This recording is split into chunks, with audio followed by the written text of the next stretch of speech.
Hello friends, Anuj here.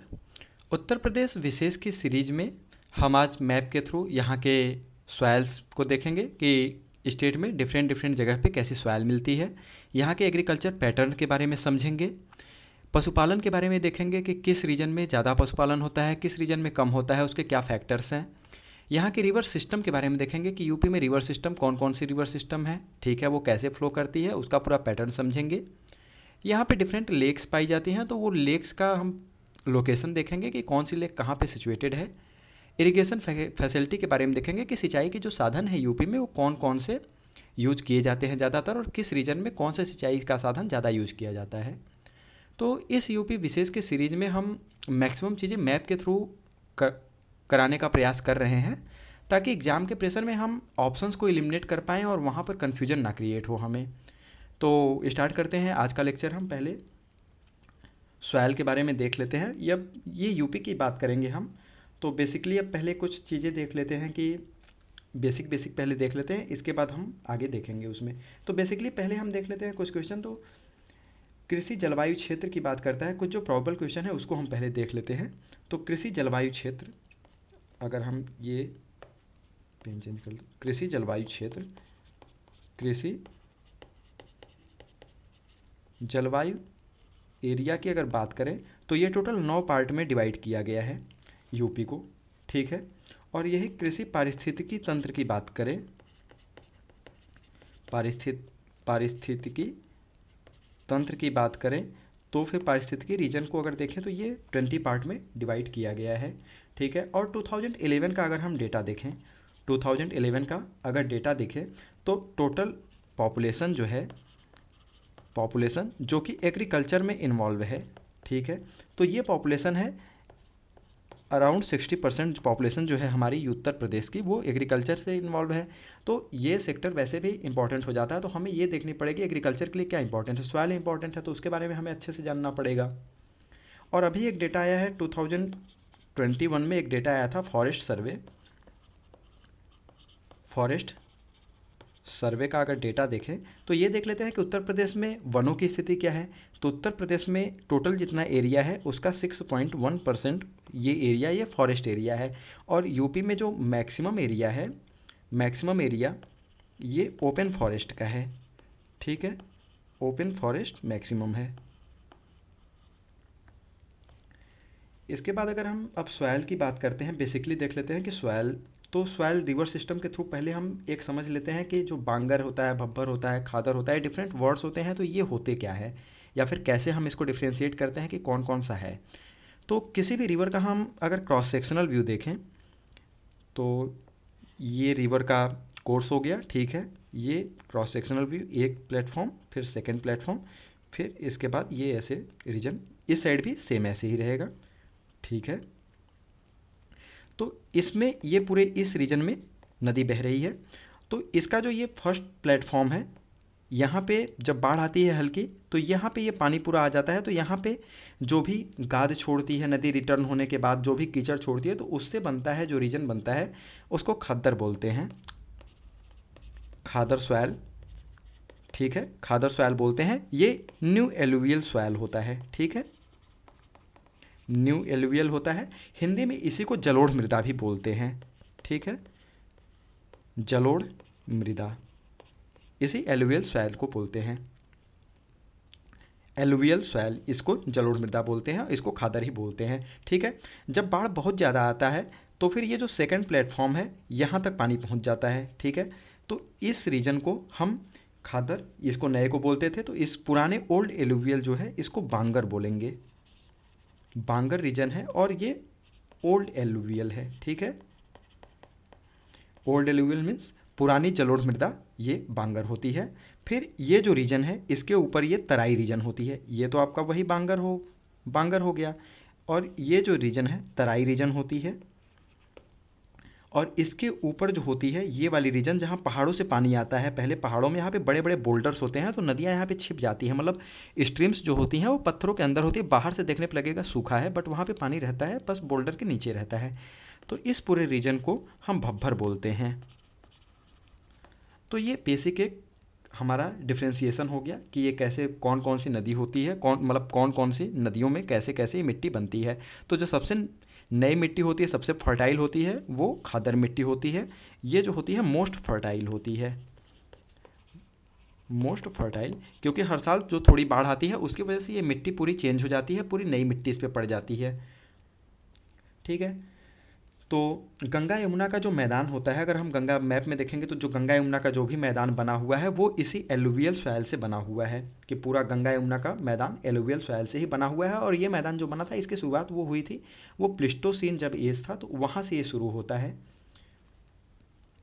इसके बाद अगर देखें कि हम एलुवियल सॉइल की अगर हम बात कर रहे थे या फिर जलोढ़ मृदा की बात कर रहे थे, एलुवियल सॉइल, अगर इसमें देखें क्या क्या ज़्यादा पाया जाता है, तो इसमें मिलता है पोटास, पोटास एंड लाइम इसमें ज़्यादा मिलता है। लाइम मतलब चूना। ठीक है, ये इसमें पाया जाता है। बट एलुवियल सॉइल में किस चीज़ की कमी होती है, तो ये लेकिन ये देख लेते हैं, तो फास्फोरस, नाइट्रोजन,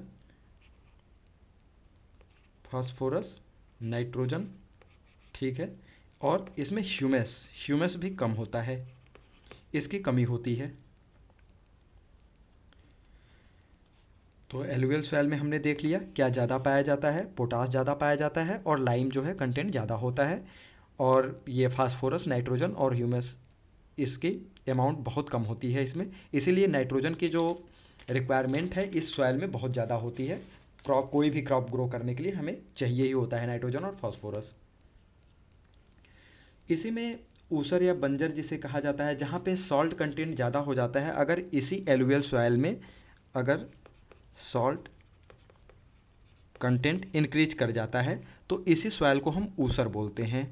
ठीक है, ये हल्की वाइट कलर की हो जाती है और ये फर्टाइल सॉइल नहीं रहती है, ये पूरी तरह से इनएफिशिएंट हो जाती है कोई भी क्रॉप ग्रो करने के लिए। इसको काफ़ी ट्रीट करना पड़ता है हमको, लाइम से ट्रीट किया जाता है वैसे ऐसे लैंड को। अब आगे हम देख लेते हैं, थोड़ा मैप के थ्रू हम देख लेते हैं कि क्या क्या कौन सी मिट्टी कहाँ पे पाई जाती है। तो अगर हम मैप के थ्रू अगर देखें तो ये मैप में पूरा देखते हैं कि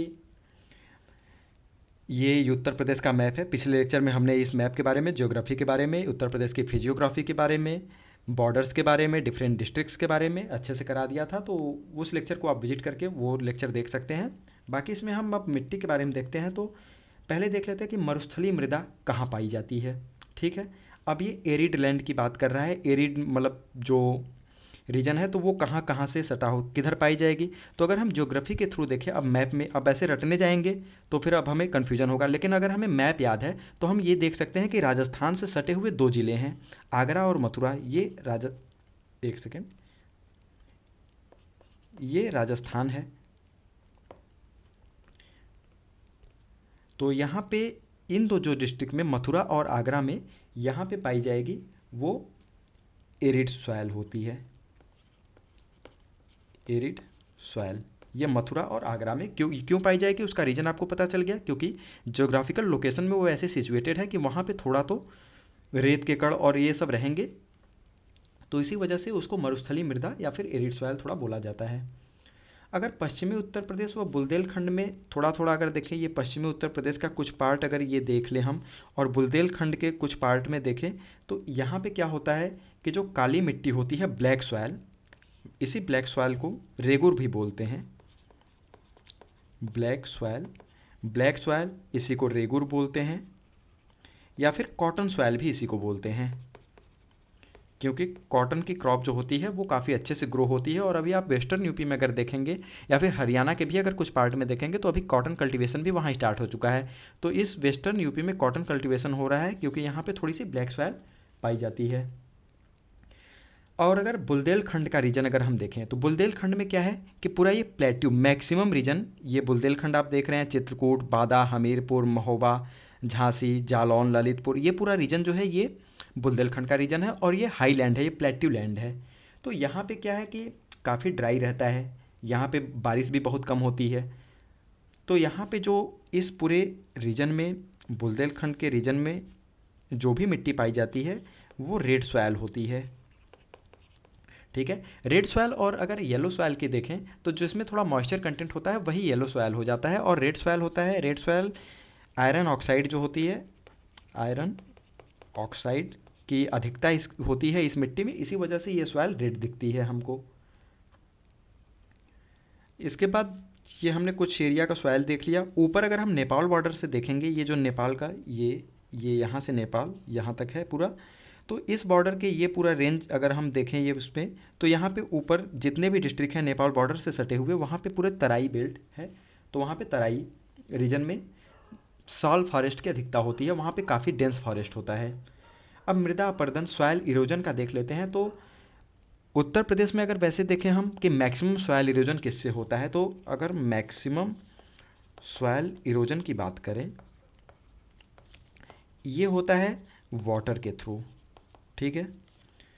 तो क्योंकि बारिश यूपी पूर्वांचल में सबसे ज़्यादा बारिश इधर होती है। अगर आप इधर की नदियाँ घाघरा देखेंगे, शारदा देखेंगे, ये सारी नदियों को अगर हम देखेंगे जो कि नेपाल से आती हैं, तो ये काफ़ी ज़्यादा सॉयल इरोजन करती हैं। तो इसी वजह से उत्तर प्रदेश में सबसे अधिक जो सॉयल इरोजन या मृदा अपरदन होता है वो जल के थ्रू होता है, ठीक है।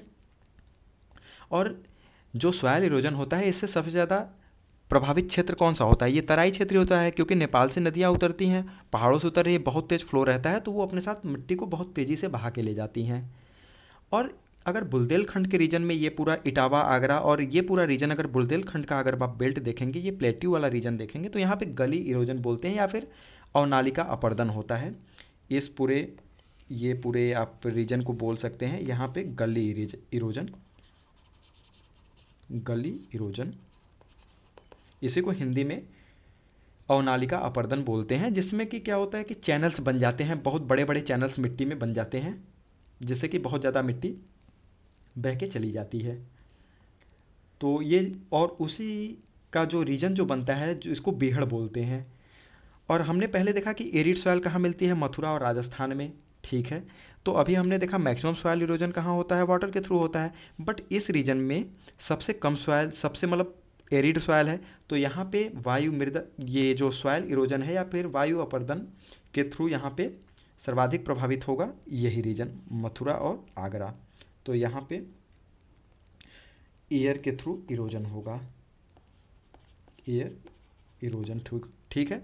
और अगर मथुरा को अगर हम देखें तो उत्तर प्रदेश में सबसे कम बारिश वाला ज़िला जो है मथुरा ही होता है, मतलब लिस्ट रेनफॉल होती है यहाँ पे मथुरा में। अगर हम देखें लिस्ट रेनफॉल, पूरे उत्तर प्रदेश में सबसे कम बारिश जो होती है वो मथुरा में ही होती है। अब हम थोड़ा सा आगे देख लेते हैं इसमें, और कुछ फसलों का देख लेते हैं कि कौन कौन सी फसलें हमारे यहाँ ज़्यादा होती हैं। तो ये हमने बेसिकली देख लिया, और आपको बॉर्डर का हमने बता दिया था कि ये नेपाल बॉर्डर है, यहाँ से उत्तराखंड यहाँ पे थोड़ा है। तो ये एक बार हम नदियों के बारे में भी जब नदी तंत्र पढ़ेंगे तब उसमें देख लेंगे कि कौन सी नदी कहाँ से आती है। बाकी ये पूरा ये मैं रीजन बता दे रहा हूँ, ये तराई रीजन है, तराई बेल्ट है, ठीक है। इस रीजन में गन्ने की भी खेती बहुत ज़्यादा होती है, और यहाँ पे बताया कि सबसे ज़्यादा सॉयल इरोजन वाटर के थ्रू होता है। तो अब हम फसल उत्पादन की देख लेते हैं कि कौन सा फसल कहाँ कहाँ पे कौन सी ज़्यादा फसल उत्पादन किया जाता है। तो वो नेक्स्ट मैप में हम देख लेते हैं। अगर पूरे प्रदेश की स्टेट की बात करें तो सबसे ज़्यादा इस पूरे उत्तर प्रदेश में सबसे ज़्यादा जो मैक्सिमम क्रॉप होती है, मैक्सिमम क्रॉप कल्टीवेशन जो होती है वो किस क्रॉप की होती है, वो होती है वीट की, ठीक है, ये गेहूं की। और इसका सबसे मेन जो रीजन है वे वेस्टर्न उत्तर प्रदेश इसका मेन रीजन है, क्योंकि ये जब ग्रीन रिवॉल्यूशन हो रहा था तब उसमें उस रीजन का ये पार्ट रहा है। इस वजह से यहाँ पे फीड कल्टीवेशन बहुत ज़्यादा होता है, तो पूरे उत्तर प्रदेश में सबसे ज़्यादा गेहूँ ही बोया जाता है। और अगर फसल चक्र अगर हम देख रहे हैं तो यहाँ पे खरीफ, रबी और जायद का देख ले कि यहाँ पे 3 फसलें होती हैं। और जो वीट है, वीट जो है रबी की सीजन की है, रबी सीजन की है। खरीफ में क्या होता है, खरीफ सीजन में क्या होता है, राइस होती है, मेज होता है, ये होता है खरीफ सीजन में। और रबी सीजन में क्या होता है, वीट होता है। और जायद जो कि गर्मियों में होता है, इस समय होता है मूंग होता है, लोबिया होता है, ये मूंग, लोबिया, ये सब जायद की फसलें हैं। ठीक है। और अगर सबसे ज़्यादा अगर हम देखें कि अरहर, चना, अदरक, इन सब की खेती किस क्षेत्र में ज़्यादा होती है, तो अब अगर आप फसलों को देखें, चना की फसल हो गई, अरहर की फसल हो गई, अदरक की फसल हो गई, तो इन सबको वाटर की जो रिक्वायरमेंट होती है वो काफ़ी कम होती है। और अगर यूपी के मैप में अगर हम देखें तो वाटर अवेलेबिलिटी कम कहाँ पे है, इस पूरे रीजन में है। वाटर अवेलेबिलिटी कम है बुंदेलखंड रीजन में। तो इस रीजन में क्या होगा, इस रीजन में अरहर, चना, ये सब पल्सेस। ठीक है, यहाँ पे पल्सेस इस रीजन में ज़्यादा होंगे बुंदेलखंड रीजन में। क्यों? क्योंकि यहाँ पे नेचुरली जो है पानी बहुत कम मिलता है। और अगर अफीम की खेती के बारे में देखें तो ये एक इम्पॉर्टेंट फैक्ट हो जाता है कि बाराबंकी और गाजीपुर, अगर गाजीपुर की अगर हम बात करें, गाजीपुर में अगर देखें तो अफीम की फैक्ट्री जो है, अफीम अफीम की फैक्ट्री है, और ये ओनली फैक्ट्री है स्टेट की जो गाजीपुर में। ठीक है। बट अफीम का सबसे ज़्यादा प्रोडक्शन, मैक्सिमम प्रोडक्शन अगर होता है कहीं से, वो बाराबंकी से होता है। मैक्सिमम प्रोडक्शन बाराबंकी करता है, लेकिन यहाँ पे लिख देते हैं कि मैक्सिमम प्रोडक्शन बाराबंकी से होता है, बट यहाँ पे फैक्ट्री अफीम की गाजीपुर में है। ठीक है। तो ये एक इम्पॉर्टेंट फैक्ट हो जाता है कि कहाँ पे है। और चावल उत्पादन के लिए अगर हम देखें, गेहूं का तो हमने देख लिया कि वेस्टर्न यूपी होता है, बट चावल का जो राइस कल्टीवेशन होता है वो कहाँ पे होता है। तो इसके लिए क्या चाहिए हमको, इसके लिए हमको चाहिए पहले तो पानी बहुत ज़्यादा चाहिए होता है। तो पानी कहाँ पे है, बुंदेलखंड में तो होगा नहीं, वेस्टर्न यूपी में भी इतना पानी नहीं है, तो वहाँ पे वो वीट कल्टीवेशन करते हैं, मैक्सिमम मेजर क्रॉप उनका है। तराई में हमने पिछले वीडियो में देखा कि तराई, ये तराई बेल्ट और पूर्वांचल का बेल्ट। ठीक है। तराई रीजन और पूर्वांचल रीजन में पानी की अवेलेबिलिटी जो है, वाटर अवेलेबिलिटी बहुत ज़्यादा है। तो यहाँ पे rice cultivation, Terai belt, belt and Purvanchal, Purvanchal, यहाँ पे राइस कल्टीवेशन काफ़ी ज़्यादा अमाउंट में होता है। तो मेन जो रीजन है राइस कल्टीवेशन का वो यही दो रीजन है। ठीक है। और अगर कैश क्रॉप की अगर हम बात करें, ठीक है, कैश क्रॉप देख लेते हैं। कैश क्रॉप जिसको नकदी फसल हम बोलते हैं, जिसको तुरंत बेच के हम पैसे ले सकते हैं, जैसे कपास हो गया, गन्ना हो गया। ठीक है। तो सबसे अगर महत्वपूर्ण, अगर उत्तर प्रदेश के परिप्रेक्ष्य में देखें कि सबसे महत्वपूर्ण कैश क्रॉप या नकदी क्रॉप कौन सी है, तो वो है शुगर केन यानी गन्ना। और जैसा कि मैंने पिछले वीडियो में बताया, ये पूरा तराई रीजन जो है ये गन्ने के लिए, शुगर केन के लिए काफ़ी फेमस है, और यहाँ पे काफ़ी शुगर मिल्स लगी हुई हैं। तो कैश क्रॉप हमने देख लिया। और अगर वेस्टर्न यूपी में भी कुछ कुछ रीजन में जो है कि कपास की खेती होती है, जैसे मैंने बताया कि काली मिट्टी यहाँ पे थोड़ी सी पाई जाती है, रेगुर मिट्टी। लेकिन मैक्सिमम जो सबसे बड़े अमाउंट पे प्रोडक्शन कैश क्रॉप का होता है उत्तर प्रदेश में, वो गन्ने का ही होता है। अब हम अभी देखते हैं कि अभी रिसेंटली में, अभी नियर अबाउट एक वीक पहले, बनारस के लंगड़ा आम को जीआई टैग मिला है। ठीक, कि बनारस का लंगड़ा आम, तो ऐसे ही डिफरेंट डिफरेंट जगह की चीज़ें। तो वाराणसी का ये बनारस का लंगड़ा आम, लंगड़ा मैंगो, इसको जीआई टैग मिला है, जिसको हमने बताया है अपने जीआई टैग के एक वीडियो हमने बनाई थी, उसमें जो भी अभी रिसेंट में जितने प्रोडक्ट को जीआई टैग मिला है उत्तर प्रदेश में, और भी स्टेट और भी कंट्रीज में जितने इंपॉर्टेंट प्रोडक्ट्स को जीआई टैग मिला है, उसकी पूरी एक वीडियो में हमने बनाई है। तो आप वो वीडियो विजिट करके एक बार देख सकते हैं, पूरी लिस्ट आपको वहाँ पे मिल जाएगी। तो लंगड़ा आम जो है ये वाराणसी का काफ़ी फेमस है। और मलिहाबाद क्षेत्र जो है लखनऊ का, कि लखनऊ में अगर हम लखनऊ की बात करें तो लखनऊ में मलिहाबाद, मलिहाबाद मलिहाबाद रीजन में दशहरी आम, यहाँ का दशहरी आम काफ़ी फेमस है। ठीक है। अगर वही हम सहारनपुर का बात करें तो सहारनपुर भी आम निर्यात जोन में आता है। अब आम निर्यात के दो मेजर जोन है, अभी लखनऊ है और सहारनपुर है। तो सहारनपुर से कौन सा होता है, सफ़ेदा और चौसा आम जो होता है, सफ़ेदा, सफ़ेदा एंड चौसा, ये आम फेमस है कहाँ का, सहारनपुर का। तो अभी यूपी में दो मेजर एक्सपोर्ट जो हब हैं आम के लिए, मैंगो के लिए, वो हैं लखनऊ का मलिहाबाद रीजन और सहारनपुर रीजन, जहाँ पे सफ़ेदा और चौसा। और ये जो लखनऊ का आम है, इसको उत्तर प्रदेश गवर्नमेंट ताज ब्रांड के नाम से ब्रांडिंग करके एक्सपोर्ट करती है।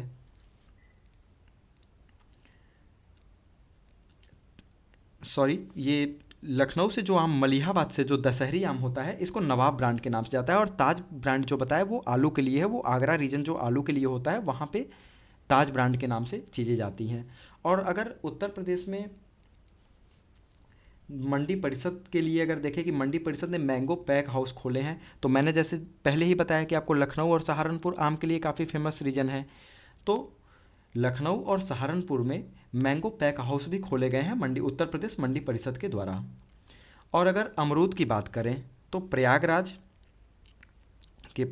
का जो अमरूद है वो यहाँ का गुआवा, ये काफ़ी फेमस है। तो ये एक इम्पॉर्टेंट यहाँ का प्रोडक्ट है। तो इसको अमरूद निर्यात के लिए ये विशेष क्षेत्र है। और आलू उत्पादन मैंने पहले ही बताया कि ताज ब्रांड के नाम से इसका निर्यात होता है। और इसका मेन रीजन जो है आगरा है, अलीगढ़ है, मेरठ है, बरेली मंडल भी है। ठीक है। और अगर कंट्री में कोल्ड स्टोर की बात करें, कोल्ड स्टोरेज की बात करें, तो इसमें उत्तर प्रदेश की रैंकिंग फर्स्ट पे है। ठीक है, कि पूरे भारत में सबसे ज़्यादा कोल्ड स्टोरेज जो है वो उत्तर प्रदेश में ही है। अगर हम आंवला की बात करें, ठीक है, आंवला की अगर हम बात करते हैं तो प्रतापगढ़ को आंवला नगरी के भी नाम से जाना जाता है। तो यहाँ का आंवला, यहाँ पे डिफरेंट प्रोडक्ट बनाए जाते हैं आंवला से। यहाँ पे बहुत सारे कुटीर उद्योग हैं जो कि आंवला के प्रोडक्ट बनाते हैं। तो इस प्रतापगढ़ डिस्ट्रिक्ट को आंवला उत्पादन के लिए जाना जाता है। और अगर पूरे कंट्री में अगर हम देखें कि 3/4 जो होता है मेंथा ऑयल का प्रोडक्शन जो होता है, जिससे मेंथा ऑयल, जिससे कि पिपरमिंट बनता है, वो उत्तर प्रदेश से होता है। और इसका मेन रीजन जो है तराई बेल्ट है। ठीक है, मेंथा ऑयल, इसका मैक्सिमम प्रोडक्शन उत्तर प्रदेश से होता है, जो कि पिपरमिंट बनाने के लिए काम में लाया जाता है। और अगर हम मिल्क प्रोडक्शन की बात कर लें तो अगर देखें तो शुरू में जब ऑपरेशन फ्लड स्टार्ट किया गया था मिल्क प्रोडक्शन के लिए 1973 में, 1973 ऑपरेशन फ्लड, ये किस लिए स्टार्ट किया गया था? मिल्क प्रोडक्शन के लिए। ठीक है, तो इसमें सबसे पहले उत्तर प्रदेश के 3 जिलों को चुना गया था, वाराणसी को, मेरठ को और बलिया को। तो 1973 में Varanasi, Meerut and Ballia, in 3 district को चुना गया था ऑपरेशन फ्लड के अंदर में।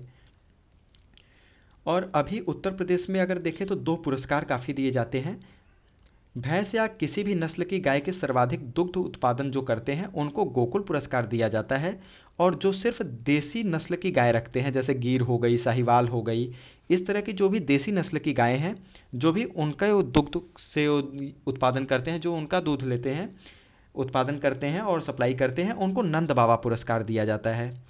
और उत्तर प्रदेश में अगर देखें कि प्रति व्यक्ति दुग्ध की उपलब्धता जो है वो हमारी कंट्री में उसका कंडीशन काफ़ी अच्छी है। और वो अभी अगर नया डेटा अगर हम देखते हैं तो 387 ग्राम पर डे पर पर्सन है। ठीक है, तो ये अगर वर्ल्ड के हिसाब से भी हम देखें, पूरी रैंकिंग में देखें, तो ये काफ़ी अच्छा अमाउंट हो जाता है।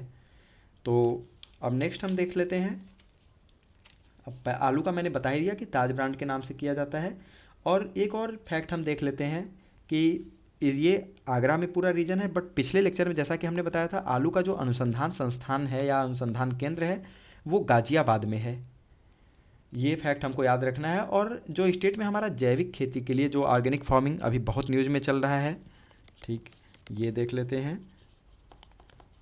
ऑर्गेनिक फार्मिंग के लिए एक मॉडल डिस्ट्रिक्ट चुना गया है। ठीक है, और वो कौन सा डिस्ट्रिक्ट है? वो है हमीरपुर। हमीरपुर डिस्ट्रिक्ट को पूरी तरह से डेवलप किया जा रहा है एज ए मॉडल डिस्ट्रिक्ट। किस लिए? ऑर्गेनिक फार्मिंग करने के लिए। यहाँ पे किसानों को प्रोत्साहित किया जा रहा है कि वो ऑर्गेनिक फार्मिंग स्टार्ट करें। अब हम उत्तर प्रदेश की कृषि के क्षेत्र में देख लेते हैं कि और स्टेट के कंपैरिजन में क्या रैंक है। Rank of Uttar Pradesh in country के डिफरेंट जो प्रोड्यूस हैं, जो भी हम प्रोडक्शन कर रहे हैं, उसमें पूरे देश में हमारी क्या रैंकिंग है। तो अगर टोटल खाद्यान्न उत्पादन देखें, खाद्यान्न में अगर हम देखें तो उत्तर प्रदेश, यूपी की बात कर रहे हैं हम, तो यूपी इसमें फर्स्ट रैंक पे है। ठीक है, और यूपी के बाद यूपी फॉलोड बाई, और सेकेंड रैंक अगर हम सेकेंड रैंक भी देख लेते हैं तो वो ये एमपी है, क्योंकि जिस तरह से पेपर पिछली बार सेट किया है तो वो फर्स्ट रैंक पूछ नहीं रहा, वो हो सकता है सेकेंड रैंक पूछे, तो हम सारे का सेकेंड रैंक देखते चलेंगे। ठीक है। अगर वीट का देखें, वीट प्रोडक्शन पूरे भारत में सबसे ज़्यादा उत्तर प्रदेश करता है, तो उत्तर प्रदेश इसमें भी फर्स्ट रैंक पे है, और यहाँ पे सेकेंड रैंक पे मध्य प्रदेश बना हुआ है। और जैसा कि मैंने पहले बताया कि शुगर केन प्रोडक्शन काफ़ी होता है, तो हम शुगर केन का देख लेते हैं, गन्ना। तो इसमें उत्तर प्रदेश फर्स्ट रैंक पे है, और इस पे सेकेंड रैंक पे महाराष्ट्र है। फर्स्ट रैंक पे उत्तर प्रदेश है और सेकेंड पे महाराष्ट्र है गन्ना के प्रोडक्शन में। और यही शुगर में देख लेते हैं कि चीनी उत्पादन में कौन है। तो चीनी, अब देखो हमने क्या देखा था कि शुगर केन यानी गन्ना के उत्पादन में उत्तर प्रदेश प्रथम स्थान पे है, लेकिन चीनी उत्पादन की अगर बात करें तो चीनी उत्पादन में ये उत्तर प्रदेश सेकंड स्थान पे है और फर्स्ट रैंक पे महाराष्ट्र है। तो ये फैक्ट हमें याद रखना है कि गन्ने के उत्पादन में उत्तर प्रदेश प्रथम है और सेकंड पे महाराष्ट्र है, लेकिन अपोजिट हो जाता है यही जब चीनी की बात आती है। चीनी की बात में उत्तर प्रदेश दूसरे रैंक पे है, पहले रैंक पे कौन है, महाराष्ट्र है। दुग्ध उत्पादन, मिल्क की अगर हम बात कर ले तो मैक्सिमम जो मिल्क प्रोडक्शन होता है वो होता है उत्तर प्रदेश में, तो उत्तर प्रदेश की रैंक यहाँ भी फर्स्ट है।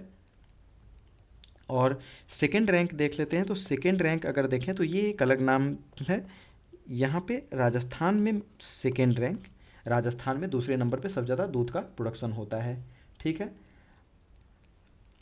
अगर आलू का देख लेते हैं,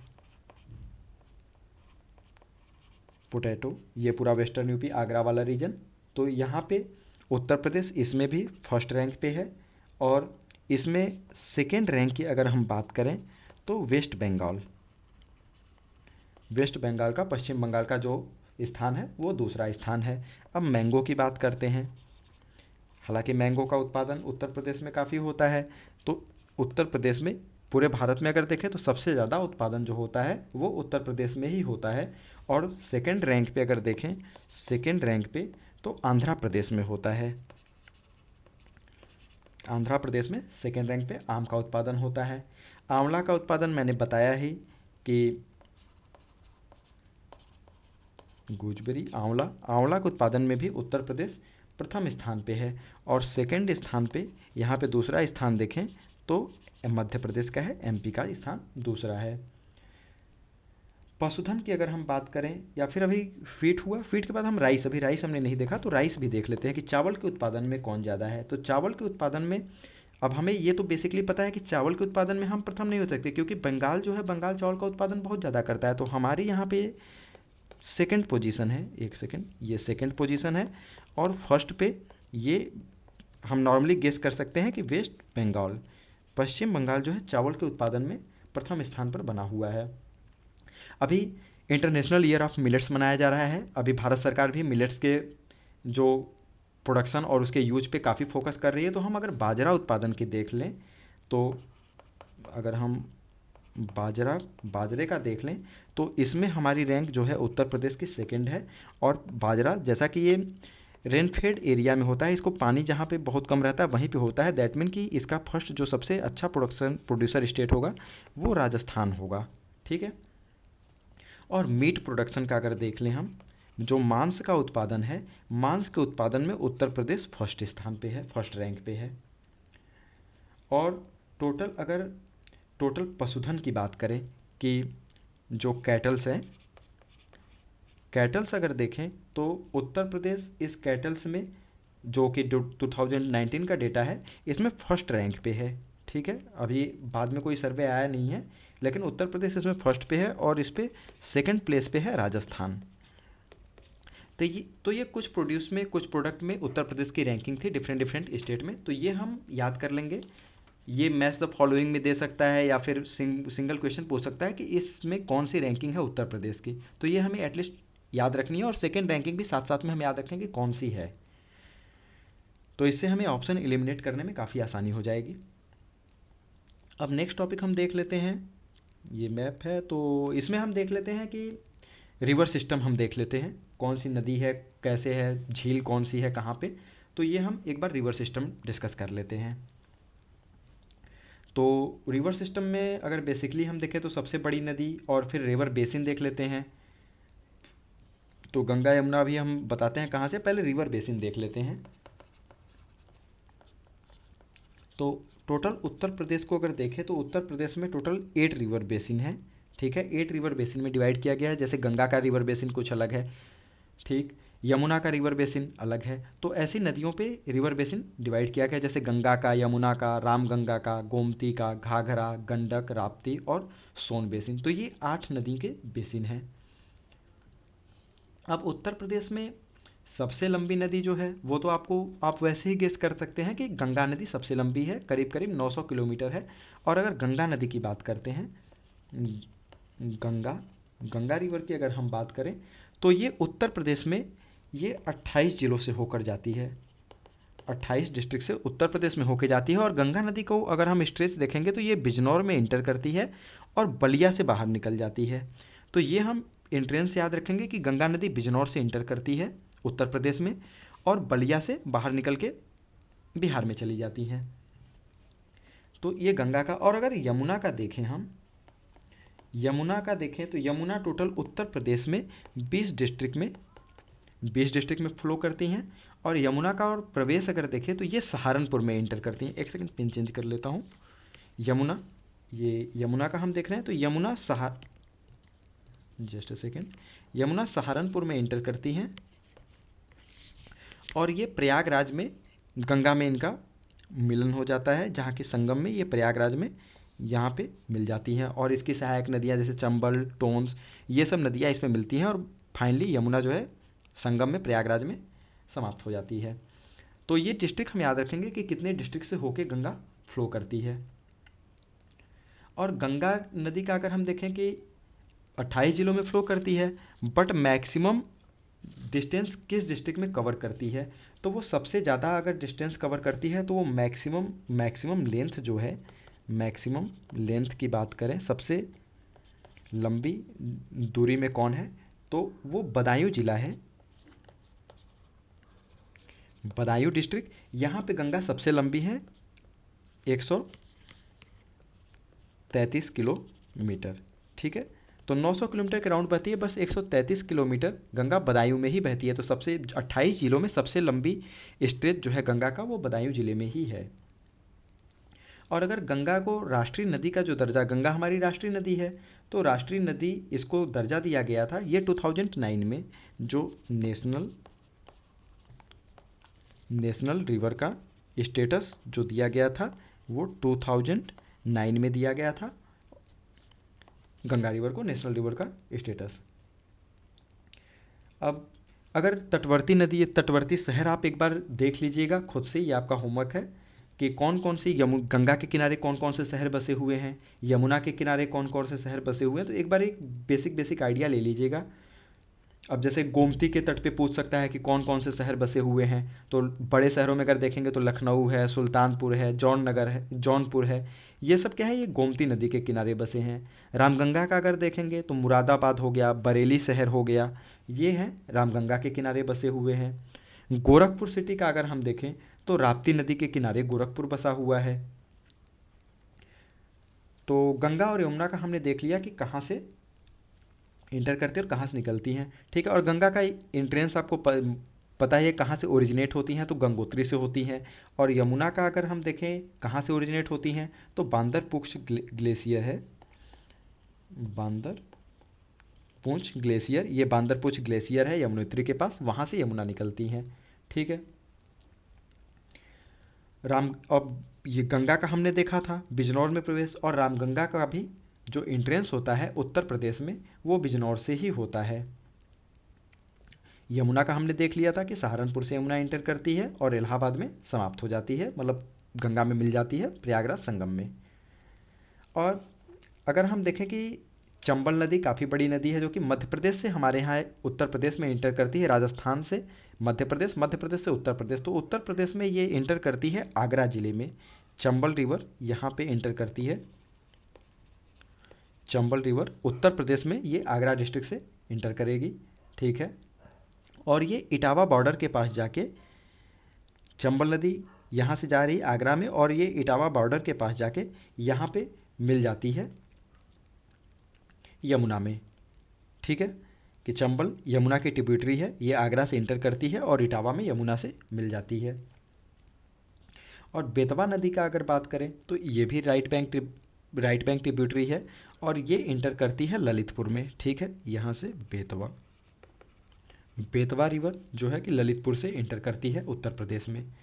अब गोमती नदी देख लेते हैं। कुछ इनलैंड नदीज हैं जो कि मतलब ग्लेशियर से नहीं निकलती हैं, ये ऐसे ही, जैसे गोमती नदी की अगर हम बात करें तो ये पीलीभीत अगर हम डिस्ट्रिक्ट देखें, पीलीभीत यहाँ पे टाइगर रिजर्व भी है, ये पीलीभीत तराई रीजन है पूरा। तो यहाँ पे गोमत झील है या फिर इसको फुलर झील भी बोलते हैं। ठीक है, इसको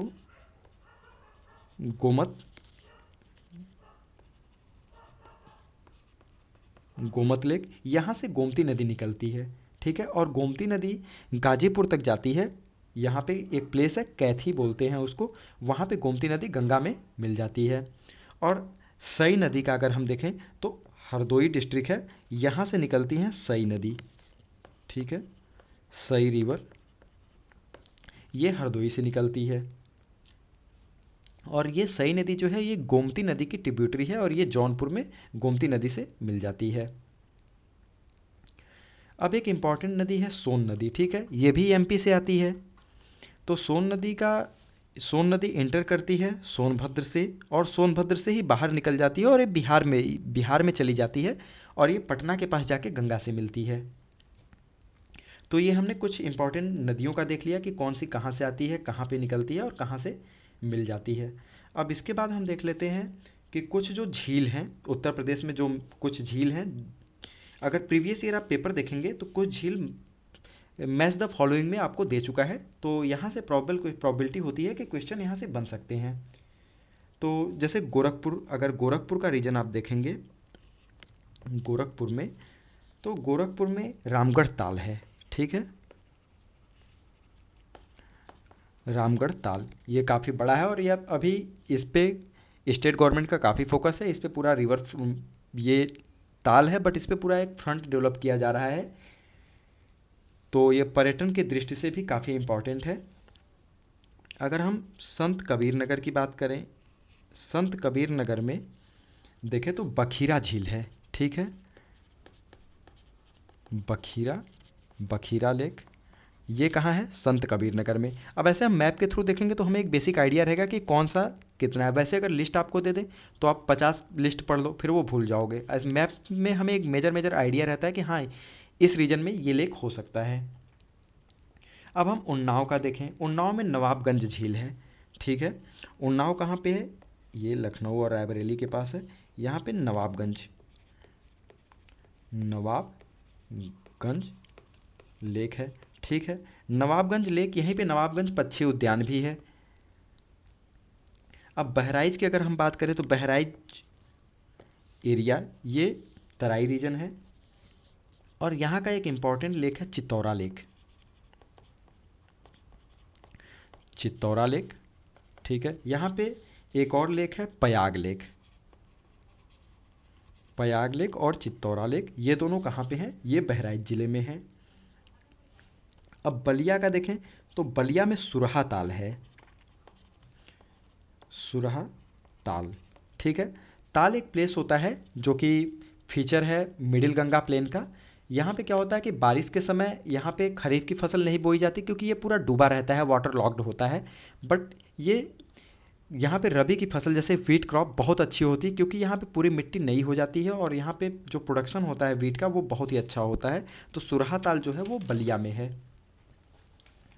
अब ये देख लेते हैं कि रामपुर, और पहले ये देख लेते हैं आगरा में कीठम ताल है जिसको सूर सरोवर ताल बोलते हैं। आगरा अगर बोले तो इसी को सूर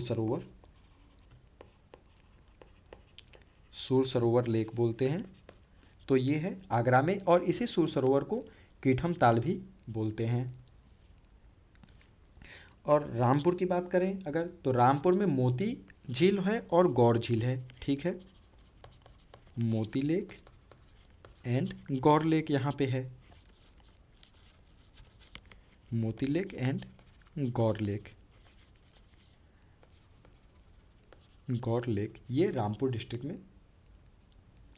अब ये हमने आगरा में देख लिया, सूर सरोवर देख लिया। अब अलीगढ़ में देखें तो अलीगढ़ में एक राष्ट्रीय पक्षी विहार के रूप में एक डेवलप किया जा रहा था, सेखा झील बोलते हैं इसको। अब अलीगढ़ देख लेते हैं। अलीगढ़ मथुरा के पास ये है अलीगढ़। यहाँ पे है सेखा झील, ठीक है, सेखा लेक, ये है आपका अलीगढ़ में।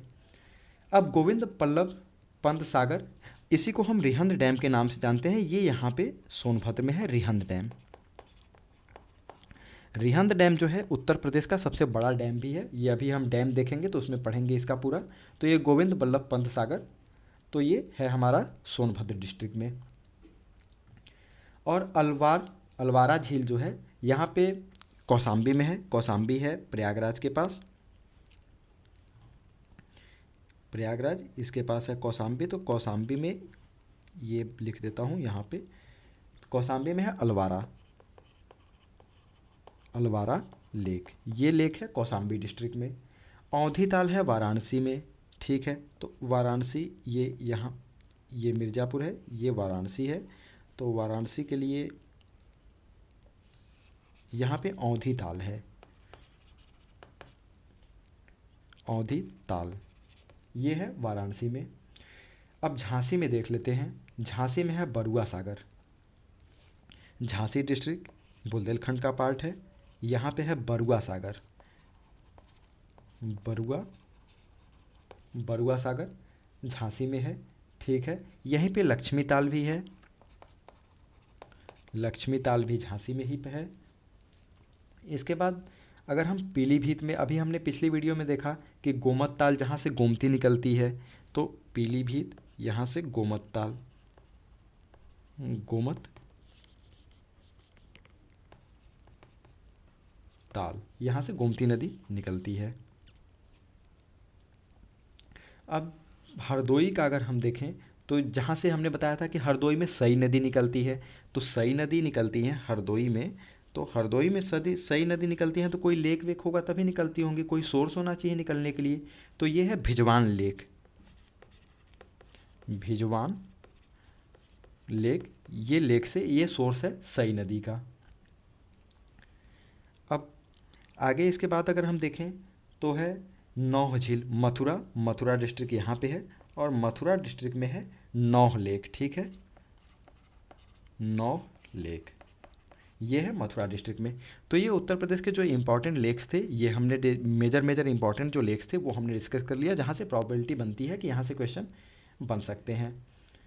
और अगर हम एक सेकंड, मैप, हाँ मैप है हमारे पास, तो हम मैप में अब देख लेते हैं कि जो बांध परियोजनाएं, जैसे हमने पिछले वीडियो में बताया कि रिहंद डैम जो है सोनभद्र में है, और उत्तर प्रदेश का ये सबसे बड़ा बांध है, तो ये सोनभद्र है, सोनभद्र डिस्ट्रिक्ट में रिहंद डैम है, रिहंद डैम। ये क्या करता है, Rihand dam 300 megawatt electricity supply करता है, हाइड्रो पावर प्रोजेक्ट है, हाइड्रो इलेक्ट्रिसिटी प्रोजेक्ट यहाँ पे लगा हुआ है 300 मेगावाट के। और इसकी जो हाइट है ये यूपी का हाईएस्ट है, कितनी हाइट है इसकी, 91 मीटर, ठीक है। ये उत्तर प्रदेश का सबसे ऊंचा बांध है रिहंद डैम, जो कि पिपरी नामक स्थान पे बना हुआ है।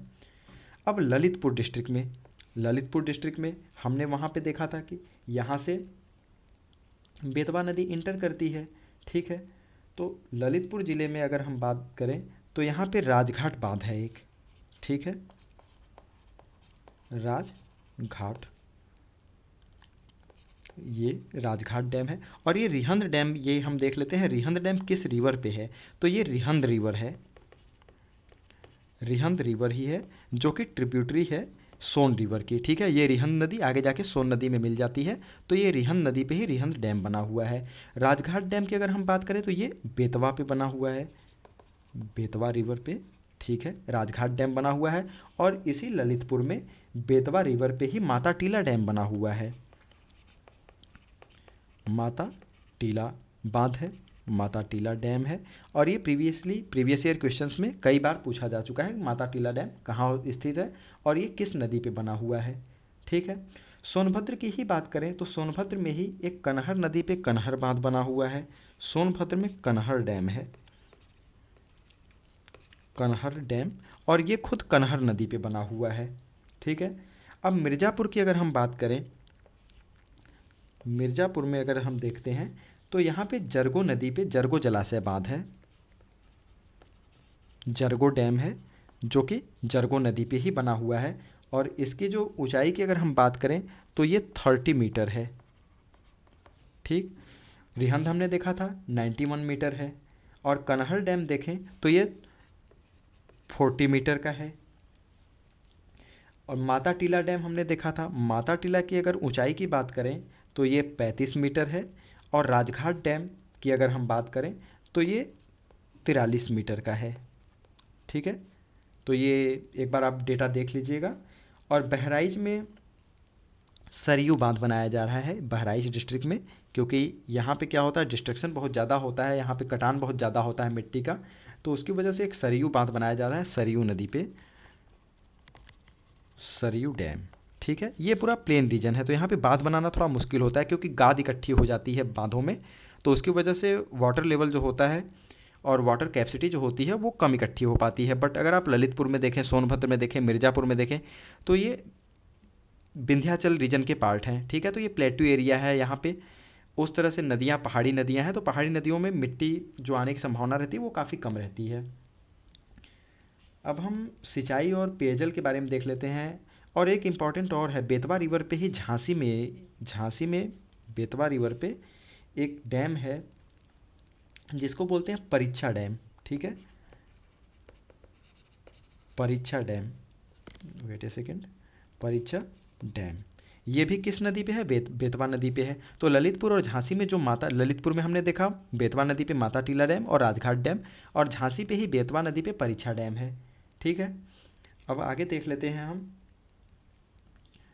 उत्तर प्रदेश में अगर सिंचाई की अगर हम व्यवस्था देखें तो सबसे ज़्यादा उत्तर प्रदेश में नलकूप से सिंचाई होती है।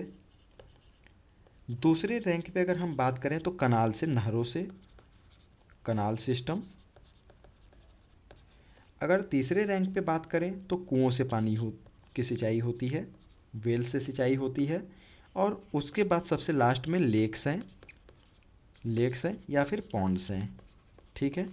तो ये एक इम्पॉर्टेंट डेटा है, ये हम रैंक याद रखेंगे कि उत्तर प्रदेश में सबसे ज़्यादा जो सिंचाई की जाती है वो नलकूप के द्वारा की जाती है, उसके बाद नहरों से सिंचाई होती है, तीसरे नंबर पे वेल है।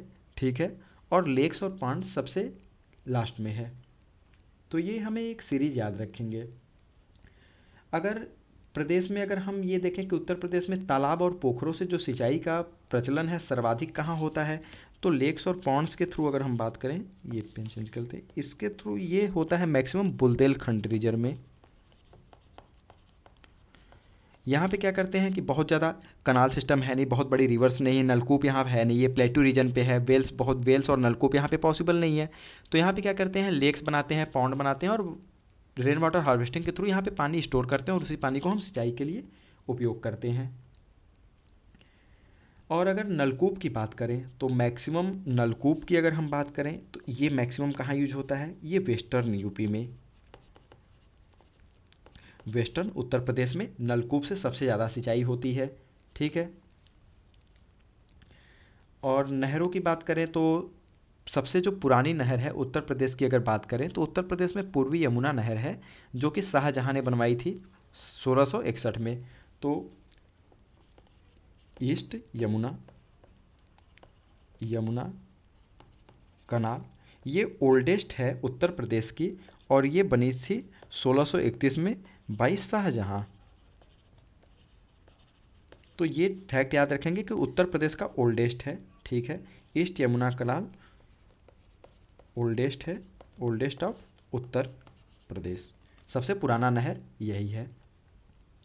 अब अगर ये सर्वाधिक लंबाई की नहरें कहाँ पाई जाती हैं, तो वो रायबरेली में अभी के डेटा के अनुसार।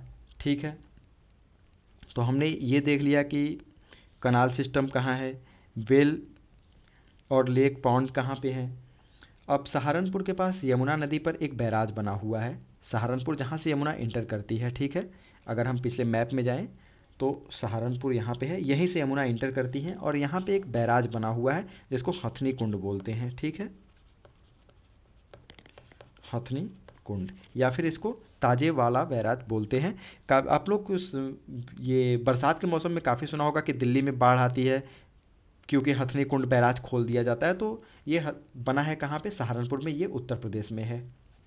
अब हम अपने मेन पेज पे आ जाते हैं। तो अब जैसे कि बहुत सारी परियोजनाएं भी चल रही हैं, जैसे अभी 2 या 3 साल पहले बाण सागर परियोजना थी, ठीक है, बाण सागर प्रोजेक्ट था। तो इससे उत्तर प्रदेश में कहाँ सिंचाई होती है, तो इससे होती है मिर्ज़ापुर में एंड इलाहाबाद रीजन में। और ये उत्तर प्रदेश और मध्य प्रदेश और बिहार, ये 3 जगह की संयुक्त परियोजना है।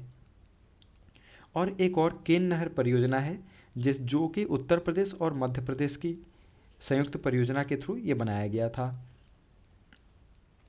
और अगर पाताल तोड़ कुआं की बात करें तो बुंदेलखंड में आर्टिजन वेल, इस यहाँ पे आर्टिजन वेल्स भी बनाए जाते हैं, ये भी एक फैक्ट है। आर्टिजन वेल्स यहाँ पे बुंदेलखंड में होते हैं। और चेक डैम के थ्रू भी, क्योंकि उनको बारिश का ही पानी रोकना है, ठीक है, तो उनके पास कोई वैसा साधन नहीं है कि वो नलकूप करें या बोरवेल बहुत ज़्यादा कर सकते हैं, तो उनको रिलाई करते हैं, वो रेनफेड एग्रीकल्चर है, वो रिलायबल मैक्सिमम वो रिलाई करते हैं एग्रीकल्चर के लिए बारिश के ही पानी पे, या फिर जो भी उनके पास रिसोर्सेस हैं, जो भी स्ट्रीम्स हैं, तो वो चेक डैम्स भी यहाँ पे बनाते हैं, चेक डैम्स बनाते हैं, ठीक है। तो ये हमने देख लिया और ये सीरीज हम याद रखेंगे कि ये उत्तर प्रदेश में है। यूपी में मैक्सिमम नलकूप से सिंचाई सबसे ज़्यादा होती है। नलकूप के बाद नहरों से सिंचाई करते हैं हम, दूसरे नंबर पे नहर है। उसके बाद अगर देखें तो कुओं से सिंचाई होती है। और लेक्स और पॉन्ड्स सबसे लास्ट में आते हैं कि इनसे बहुत कम सिंचाई होती है क्योंकि इनकी अवेलेबिलिटी वैसे भी कम है, ठीक है। तो इसमें हमने इतनी सारी चीज़ें डिस्कस कर ली हैं। अब आगे के लेक्चर्स में हम खनिज देखते हैं और भी जो चीज़ें बची हुई हैं हम उनकी वीडियो लेकर आएंगे। So thank you for watching, signing off.